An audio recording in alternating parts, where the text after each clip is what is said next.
वो सभी स्टूडेंट्स जो इस बार मार्च और अप्रैल में होने वाली 4th सेमेस्टर के एग्ज़ाम ऑनलाइन मोड से देने वाले हैं, ये वीडियो उनके लिए है।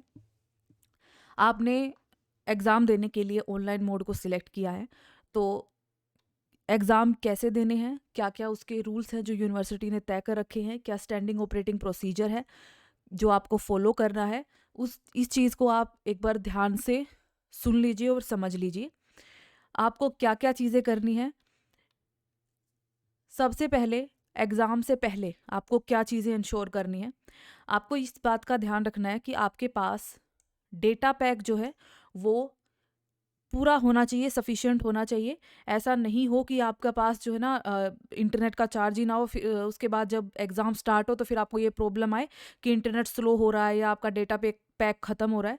तो एग्ज़ाम से पहले ही आप वो वाला डेटा पैक लें और मतलब जो आपके लिए सफिशिएंट हो एग्ज़ाम देने के लिए, और इस बात का ध्यान रखें कि उस डेटा पैक को और इंटरनेट को आप किसी और काम में खर्च ना करें, इस एग्ज़ाम के लिए ही रखें।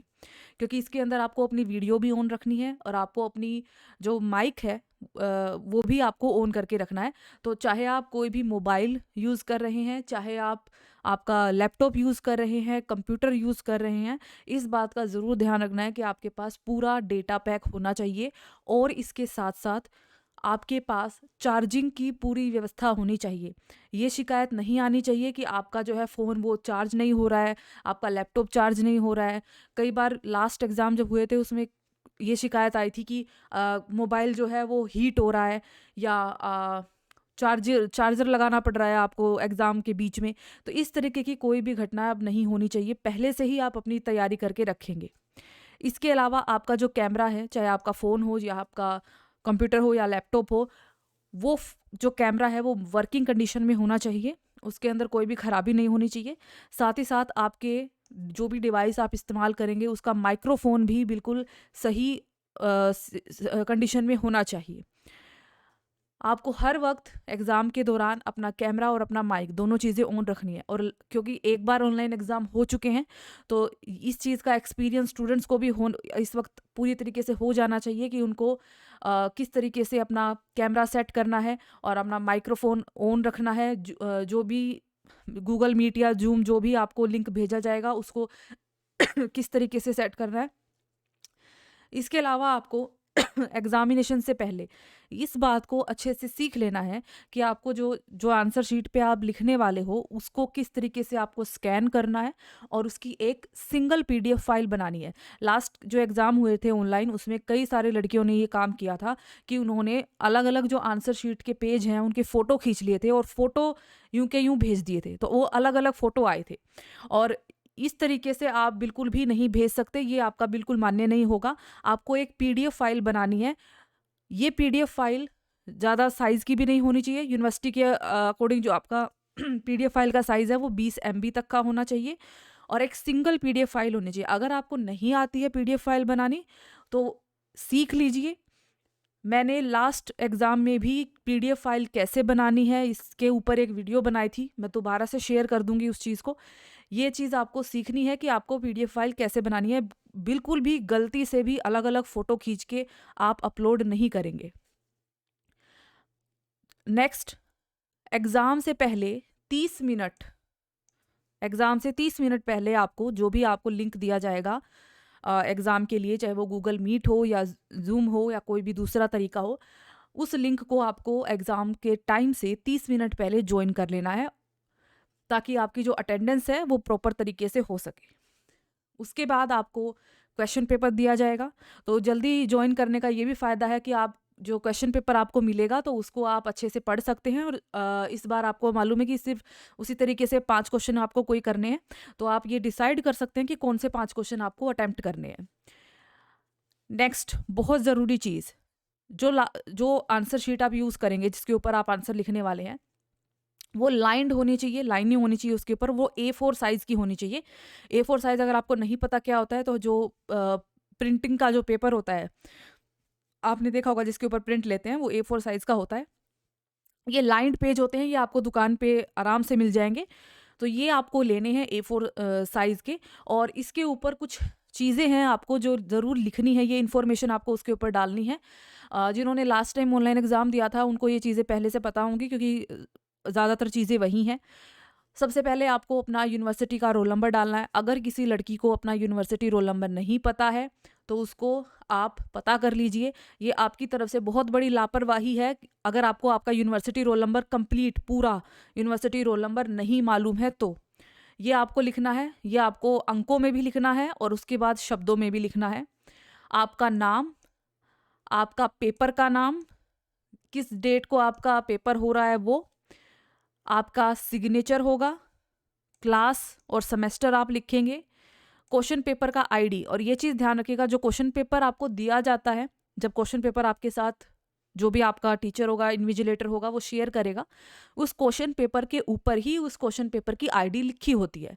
वैसे तो जो भी इन्विजिलेटर होता है वो उस टाइम भी आपको बता देता है कि क्वेश्चन पेपर की आईडी क्या है। फिर भी आप ये चीज़ सीख लीजिए, आप कॉलेज में आ गए हैं, कि क्वेश्चन पेपर को किस तरीके से पढ़ना है। उसके ऊपर क्वेश्चन पेपर आईडी साफ साफ शब्दों में लिखी होती है। साथ ही साथ आपको जो एडमिट कार्ड मिलता है उस पर भी आती है क्वेश्चन पेपर आईडी। उसके अलावा सॉरी, जो आपका जो पेपर का कोड होता है, सब्जेक्ट कोड, वो जो आपके एडमिट कार्ड आएगा उसके ऊपर सब्जेक्ट का कोड आएगा आपका, वो वहाँ भी होगा। और आपको जो इन्विजिलेटर है वैसे तो वो भी बता देगा, लेकिन इस चीज़ को आपको पढ़ना आना चाहिए। तो question paper ID, question paper के ऊपर और सब्जेक्ट कोड आपका एडमिट कार्ड में, आपको ये सारी चीज़ें साफ साफ वहाँ पे दी गई होती हैं। इनको ध्यान से लिखना है। इसके अलावा आपको एक और चीज़ लिखनी है, total number of pages written by candidate, कि आपने कितने पेजेस इस्तेमाल किए हैं एग्ज़ाम को देने के लिए। तो अगर आपने 5 पेज में उत्तर लिखा है तो यहाँ पे 5 लिख देंगे, 6 पेज में लिखा है तो यहाँ पे 6 लिख देंगे। एक नई चीज़ जोड़ी गई है इस बार, जो 10वां पॉइंट है, signature of invigilator at the time of hard copy submission. तो आपको क्या करना है, आपकी आंसर शीट के पहले पेज पे आपको ये लाइन लिख के छोड़ देनी है, signature of invigilator at the time of hard copy submission, ये लाइन लिख के छोड़ देनी है। इसके आगे आपको कुछ नहीं करना। जो भी आपका इन्विजिलेटर है, जो आपका एग्जाम ले रहा है, आपका टीचर, जब आप हार्ड कॉपी जमा कराएंगे कॉलेज के अंदर, तब वो इसके ऊपर साइन करेगा। तो इसमें आपको कुछ नहीं करना, आपको सिर्फ ये लाइन लिख के छोड़ देनी है। ये सारी डिटेल अगर आप मान लीजिए A4 जो भी आप शीट यूज़ कर रहे हैं, अगर उसके ऊपर पहले से नहीं लिखी हुई हैं, क्योंकि यूनिवर्सिटी ने जो है अपनी एक स्पेसिमेन डाली हुई है, आप वो भी यूज़ कर सकते हैं, उसको प्रिंट करवा सकते हैं। लेकिन अगर वो यूज़ नहीं कर रहे हैं तो ये सारी चीज़ें आपको अपने हाथ से लिखनी पड़ेंगी। तो जो भी इनके नंबर दिए हुए हैं, नंबर 1 पे ये है, नंबर 2 पे ये है, नंबर 3 पे ये है, इस तरीके से आपको ये सारी डिटेल वहाँ डालनी है। और एक इम्पॉर्टेंट बात, हर पेज के ऊपर आपको पेज नंबर, आपका रोल नंबर और आपका जो पेपर का कोड है वो आपको हर पेज के ऊपर लिखना ही लिखना है। ये चीज़ ध्यान रखिएगा। पेज नंबर, आपका roll number, university roll number, यहाँ कॉलेज रोल नंबर की बात नहीं हो रही है, एग्जाम में कॉलेज रोल नंबर नहीं चलता है, यूनिवर्सिटी का रोल नंबर चलता है। आपका यूनिवर्सिटी रोल नंबर और आपके पेपर का कोड, ये आपको हर पेज पे लिखना है, जितने भी पेजेस आप अपनी आंसर शीट में यूज़ करेंगे। ये तो हो गई एग्ज़ाम से पहले आपको क्या तैयारी करके रखनी है। एग्ज़ाम के दौरान आपको किन किन बातों का ध्यान रखना है। आपको जैसे ही आप ज्वाइन करते हो एग्ज़ाम के लिए, आपको, और जो इन्विजिलेटर जब आपसे पूछेगा, आपको आपका एडमिट कार्ड, जो रोल नंबर होता है आपका, और आपका फ़ोटो आईडी, फ़ोटो आईडी आपका आधार भी हो सकता है, और आपका जो कॉलेज का आईडी कार्ड तो आपके पास होगा ही, वो आपको दिखाने हैं अपनी अटेंडेंस के लिए। कैमरा के अंदर आपको शो करने हैं कि वो आप ही हो, ठीक है, आप इस कॉलेज के स्टूडेंट हो। उसके बाद आपको ये इजाज़त नहीं है कि आप अपने कैमरा को या अपने माइक्रोफोन को बंद कीजिए। लास्ट टाइम ये बहुत बार हुआ था कि इन्विजिलेटर बार बार आपको कहते रहते थे कि कैमरा ऑन कर दो, माइक ऑन कर लो, कैमरा ऑन कर लो, माइक ऑन कर लो, लेकिन काफ़ी सारी लड़कियां ऐसी थी जो माइक्रोफोन तो ज़रूर अपना बंद करके रखती थी और कैमरा भी बंद कर देती थी। ये चीज़ आप ध्यान रखेंगे, इस बार बिल्कुल नहीं होगी, क्योंकि इस बार यूनिवर्सिटी ने सख्ती से कह दिया है कि इसे माल प्रैक्टिस के तौर पे देखा जाएगा कि आप किसी ना किसी तरीके की चीटिंग कर रहे हो, तो उस टाइम पे आपकी यूएमसी बन सकती है, ये आप ध्यान रखना। उसके बाद आपको आपका जो भी फ़ोन है या कंप्यूटर है या लैपटॉप है, ठीक है, उसको हमेशा ऑन रखना है और उसको रेडी रखना है। कोई भी व्हाट्सएप कॉल के लिए एग्जामिनेशन के दौरान आपका इन्विजिलेटर आपको कर सकता है, तो उसके लिए आपको सारी डिवाइसेस को रेडी रखना है। कोई भी कैंडिडेट अगर किसी भी तरीके की माल प्रैक्टिस में या गड़बड़ी में इन्वॉल्व पाया गया, ठीक है, अगर किस कैमरा, क्योंकि आपका हमेशा ऑन रहने वाला है उसके दौरान, तो आपकी यूएमसी बने ही बनेगी, इस बात का ध्यान रखिएगा। और इस बारे में ये बहुत ज़्यादा स्ट्रिक्टली ये चीज़ बोली गई है। तो अगर आपका कैमरा बंद रहा, आपका माइक बंद रहा, आपके एग्ज़ाम जहाँ भी आप बैठ के एग्ज़ाम देने वाले हो वहाँ आपके परिवार के लोग घूम रहे हों पीछे, जो कि लास्ट टाइम बहुत बार हुआ था, या कोई आपसे बात कर रहा है या आप किसी से बात कर रहे हो, ये सारी चीज़ें माल प्रैक्टिस के अंदर आती हैं। और किसी भी चीज़ में अगर आप पकड़े गए तो आपकी यूएमसी है सीधी सीधी। कैमरा भी आपको कैसे सेट करना है ये लास्ट टाइम बताया गया था। इस तरीके से कैमरा सेट करना है कि आप सर से लेकर और पाँव तक दिखाई देनी चाहिए, आपकी आंसर शीट दिखाई देनी चाहिए, पूरे आप दिखाई देने चाहिए। ऐसा अपना कैमरा पहले से ही सेट करके प्रैक्टिस करके रख लेना कि कैमरा कहाँ रखना है। उसके बाद आपको एग्जामिनेशन के दौरान आपका जो क्वेश्चन पेपर आपके साथ जो शेयर किया जाएगा व्हाट्सएप ग्रुप से या ईमेल से, उसको आपको अपने पास डाउनलोड कर लेना है। और जो क्वेश्चन आपको अटेम्प्ट करने हैं उनको आपको एक जगह पे नोट डाउन कर लेना, लिख के रख लेना है कि कौन कौन से क्वेश्चन आप अटेम्प्ट करने वाले हो, ताकि बार बार बाद में खोल के ना देखने पड़े। कैंडिडेट को ये इंश्योर करना है कि कोई भी दूसरा व्यक्ति उस कमरे में मौजूद ना हो जहां बैठ के आप पेपर दे रहे हो। ये आपके फाइनल एग्जाम है, इनको सीरियसली लीजिए, ठीक है। आपके परिवार के लोग, चाहे वो कोई भी हो, बड़े से लेके छोटे तक, उस कमरे के कोई मौजूद नहीं रहना चाहिए जहां पे आप एग्जाम दे रहे हो। ये तो हो गया एग्जाम के दौरान आपको क्या करना है। अब एग्जाम के बाद क्या करना है। एग्जामिनेशन खत्म होने के बाद आपको जो भी आपने पेज लिखे हैं उन सबको स्कैन करना है। स्कैन करने के लिए आप कोई भी ऐप यूज़ कर सकते हो। लास्ट टाइम मैंने आपको एडोब स्कैन कैसे यूज़ करना है वो बताया था, तो अगर आपको याद है तो अच्छी बात है, नहीं है तो मैं दोबारा भी उसको शेयर कर सकती हूँ। आप वैसे यूट्यूब से भी सीख सकते हैं, आप किसी से भी सीख ले, लेकिन उसको पहले सीख के रखें। उसके बाद उनकी एक सिंगल पीडीएफ फाइल बनानी है आपको, ठीक है। फिर से बता रही हूँ, अलग अलग पेज की फ़ोटो खींच के उसको मत शेयर कीजिएगा बिल्कुल भी। किसी के पास मतलब सबको आना चाहिए कि पीडीएफ फाइल कैसे बनानी है। देन उसके बाद एक और चीज़ ध्यान में रखनी है कि ब्लर नहीं होनी चाहिए। कई बार हम पीडीएफ फाइल बनाते हैं, कैमरा वो हिलता रहता है, फोटो आप बहुत जल्दी जल्दी खींच देते हो और उससे क्या होता है वो ब्लर हो जाती है, कुछ दिखता ही नहीं है। अगर कुछ दिखेगा ही नहीं इस पीडीएफ फाइल में तो फिर चेक करने वाला जो टीचर है वो चेक कैसे करेगा, आप ही के नंबर कटने वाले हैं उसमें। तो ध्यान रखना कि साफ होनी चाहिए वो जो पीडीएफ फाइल बन जाए ना, तो उसको एक बार खुद से खोल के देखना चाहिए कि उसमें जो पेज है वो पूरा दिख रहा है या नहीं दिख रहा, धुंधला तो नहीं है। कई बार क्या होता है वो कट फट के आता है, टेढ़ा मेढ़ा आता है, धुंधला आता है, तो ये चीज़ें बिल्कुल नहीं होनी चाहिए, इस बात का ध्यान रखना। उसके बाद कैंडिडेट को ये चीज़ ध्यान रखनी है कि आपकी जो फाइल है पीडीएफ की, उसका साइज़ 20 MB से ज़्यादा नहीं होना चाहिए। तो मैं आपको ये रेकमेंड करूँगी, पहले ही अपनी प्रैक्टिस करके रख लो।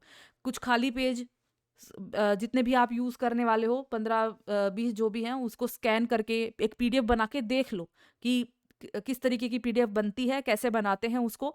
उसको किसी की भी एक मेल आईडी पर, आपके भाई बहन जो भी दोस्त हो, रिश्तेदार हो, उनकी एक मेल आईडी पर सेंड करके एक बार प्रैक्टिस करके देख लो कि ये कैसे होता है। उसके बाद आपको ये सारी जो प्रोसेस है, मतलब एक बार एग्ज़ाम ख़त्म हो गया, मान लीजिए एक एग्जांपल के तौर पे लेते हैं, मान लीजिए 2 बजे एग्ज़ाम ख़त्म हुआ, 2:20 पर, ठीक है, आपकी हर हालत में 2:20 से पहले आपकी पीडीएफ जो है ना, वो जो भी ईमेल आईडी आपको दी गई होगी कॉलेज की तरफ से, उस पे आप सेंड कर देंगे। आपको इस बार यूनिवर्सिटी ने 20 मिनट का टाइम दिया है। एक बार एग्ज़ाम हो चुके हैं ऑनलाइन, तो इस बार इस बात का ध्यान रखिएगा कि 20 मिनट के बाद आपको कोई चांस नहीं दिया जाएगा। सिर्फ 20 मिनट का टाइम है, पीडीएफ बनाइए और पीडीएफ को मेल कर दीजिए। 20 मिनट बहुत होते हैं एक पीडीएफ बनाने के लिए और उसको मेल करने के लिए, बहुत ज़्यादा टाइम होता है 20 मिनट का। एक चीज़ मैं और बोल दूँ, खासकर अगर मेरी ड्यूटी आती है एग्ज़ाम में, तो मैं इस 20 मिनट के बाद कोई आंसर शीट एक्सेप्ट नहीं करूँगी, तो इस बात का ध्यान रख लीजिएगा। देन इसलिए मैं कह रही हूँ प्रैक्टिस करके रखना, ठीक है, प्रैक्टिस कर लेना अच्छे से। नहीं आता है कुछ भी, पीडीएफ नहीं बन रही है, ईमेल करनी नहीं आती है, पूछ लो, उसमें कोई दिक्कत नहीं है, लेकिन पहले से ही सब कुछ ध्यान में रख के कीजिएगा आप। देन उसके बाद आपको सेम चीज़ है, जो आपने आंसर लिखे हैं उसकी हार्ड कॉपी जो है उसको फेंकना नहीं है, उसको कहीं गुम नहीं करना है। उस हार्ड कॉपी को आपको आपके जो भी सुपरिटेंडेंट इन चीफ है कॉलेज में, उसको 3 दिन के अंदर जमा करा देनी है, आपकी आखिरी एग्जाम से के बाद। मतलब मान लीजिए आपके आखिरी एग्जाम, मान लीजिए 2 अप्रैल को आपके सारे पेपर खत्म हो जाते हैं, सो उसके 3 दिन के अंदर, मतलब 2, 3, 4, 5 तारीख तक आपको ये जमा करा देनी है, ठीक है। तारीख मैं अपने हिसाब से, वैसे मैंने एग्जाम्पल के तौर पे कहा है आपको, फाइनल एग्जाम के 3 दिन के अंदर। ओके। उसके बाद आपको आपका रोल नंबर कैसे लिखना है, पीडीएफ फाइल जो आप बनाएंगे, तो ये भी बहुत इंपॉर्टेंट बात है, क्योंकि लास्ट टाइम कॉमर्स की लड़कियों ने तो फिर भी अच्छे से लिखा था ये किस तरीके से उनको पीडीएफ का फाइल का नाम लिखना है, लेकिन बहुत सी लड़कियां ऐसी थी जिनको कुछ नहीं आता था, उनके पीडीएफ के फाइल के नेम जो है ना वो बहुत गड़बड़ लिखे हुए थे उन्होंने। तो कैसे लिखना है आपको आपकी पीडीएफ का फाइल का नाम, जब पीडीएफ बना लो ना, जब उसको हम सेव करते हैं पीडीएफ के तौर पे, तो वो आपसे पूछता है कि इसका क्या नाम रखना है। उस टाइम पे आपको उसका फाइल का नाम रखना है, सबसे पहले आपकी एग्जाम की डेट लेनी है। तो मैं एक एग्जाम्पल के तौर पे ले लेती हूँ। मान लीजिए आपका एग्जाम है 11 मार्च 2022 को, ठीक है। तो पीडीएफ का फाइल का नाम क्या लिखेंगे, सबसे पहले लिखेंगे 11 तारीख के लिए, 03 महीने के लिए, और 2022 का आखिरी 2 डिजिट 22, बस 11/3/22, ठीक है। उसके बाद आपका जो रोल नंबर है, जो भी आपका रोल नंबर है यूनिवर्सिटी का रोल नंबर आपका कुछ भी है, मुझे पता नहीं है, लेकिन मैं एक एग्जांपल के तौर पे मान लीजिए 1 2 3 4 5 है, तो मैंने लिख दिया 1 2 3 4 5। उसके बाद अगर मॉर्निंग में पेपर है तो M लगा दो, इवनिंग में पेपर है तो E लगा दो। दोबारा से बता रही हूँ, पीडीएफ फाइल को सेव करते समय उसका नाम कैसे लिखना है। सबसे पहले आप लिखोगे तारीख, दिन, महीना, और 22 का जो साल चल रहा है उसका 22। उसके बाद आप आपका यूनिवर्सिटी रोल नंबर, जो भी आपका यूनिवर्सिटी का रोल नंबर है, कंप्लीट, ठीक है। उसके बाद अगर मॉर्निंग में पेपर हुआ है तो M, अगर इवनिंग में पेपर हुआ है तो E। ये आपको आपकी पीडीएफ का फाइल रखना है। अगर पीडीएफ का फाइल कैसे बनाना है ये नहीं आता तो मैं बता दूंगी, आप पूछ लेंगे आप, लेकिन इस चीज़ को सीख के करेगा। और पीडीएफ का फाइल बिल्कुल भी किसी भी और नाम से मत भेजना प्लीज़, क्योंकि फिर आपकी पीडीएफ ढूंढनी मुश्किल हो जाएगी, ठीक है। तो अच्छा ये है कि हम पीडीएफ का फाइल जो आपको बोला गया है उसके हिसाब से करें। तो ये कुछ नियम है जो आपको फॉलो करने हैं, ये सारी इंस्ट्रक्शंस हैं। ओके, इन सभी इंस्ट्रक्शंस को मैंने वीडियो में समझा तो दिया है, पर आप इनको पढ़ भी लेंगे और समझ भी लेंगे। कोई भी डाउट हो पूछ लो, 2 बार पूछ लो, 3 बार पूछ लो, 4 बार पूछ लो, कोई दिक्कत नहीं है, लेकिन प्लीज़ इनको अच्छे से समझ के और फॉलो करके ही एग्ज़ाम देना है आपको। अब मैं आपको दिखा रही हूँ जो आंसर शीट CBLU ने स्पेसिमेन आंसर शीट जो है उन्होंने डाली हुई है।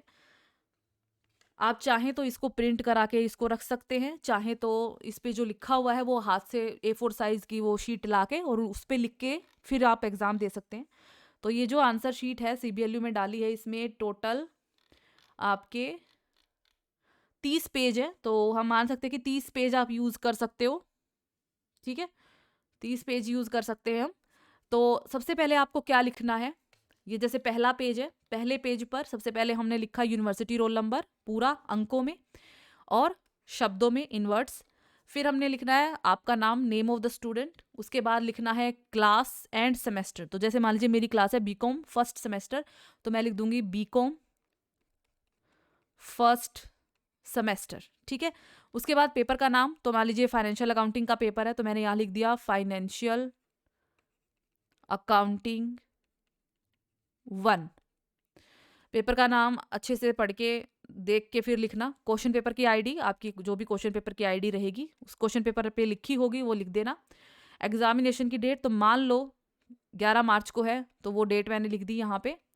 सब्जेक्ट का कोड लिखना है, जो भी सब्जेक्ट का आपका कोड है, मैं एक एग्जाम्पल के लिए लिख देती हूँ, ठीक है।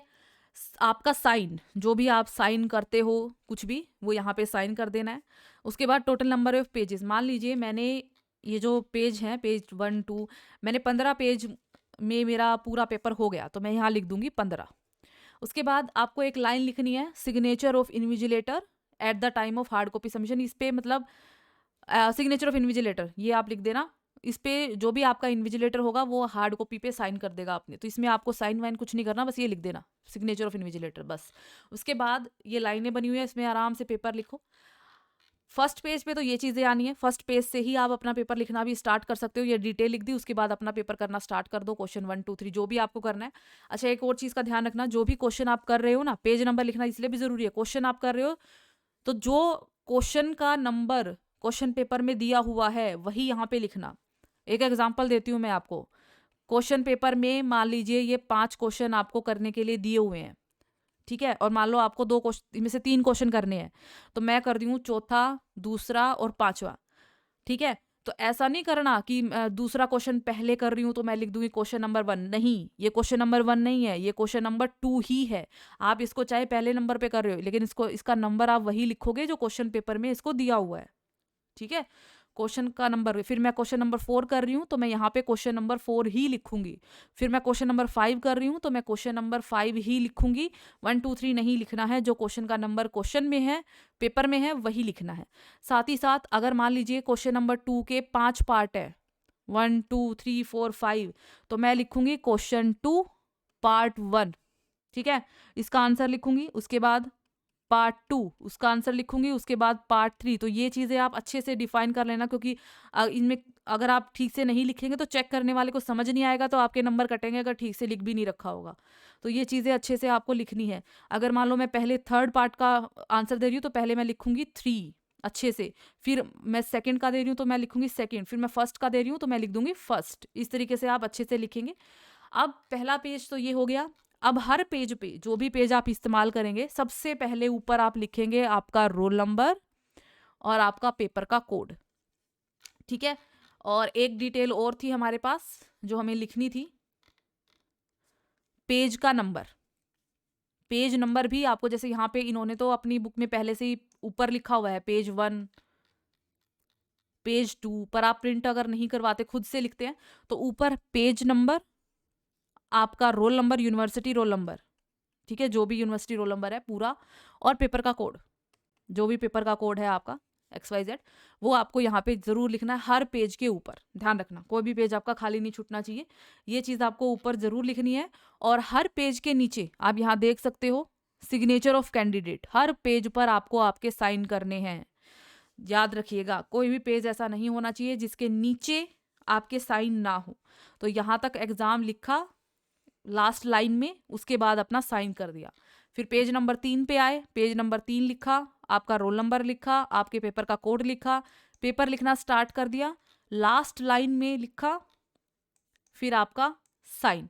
हर पेज पे आपको सेम ये चीज़ करनी है। अच्छा ये रहेगा अगर आप इसी को प्रिंट करवा ले तो बढ़िया बात है, लेकिन वैसे भी अगर आप A4 शीट लेते तो उसको वो वाली लीजिएगा जिसमें लाइन्स हो, लाइन वाली ही लेना, ज़्यादा अच्छा साफ साफ लिखा भी जाएगा और सही भी है।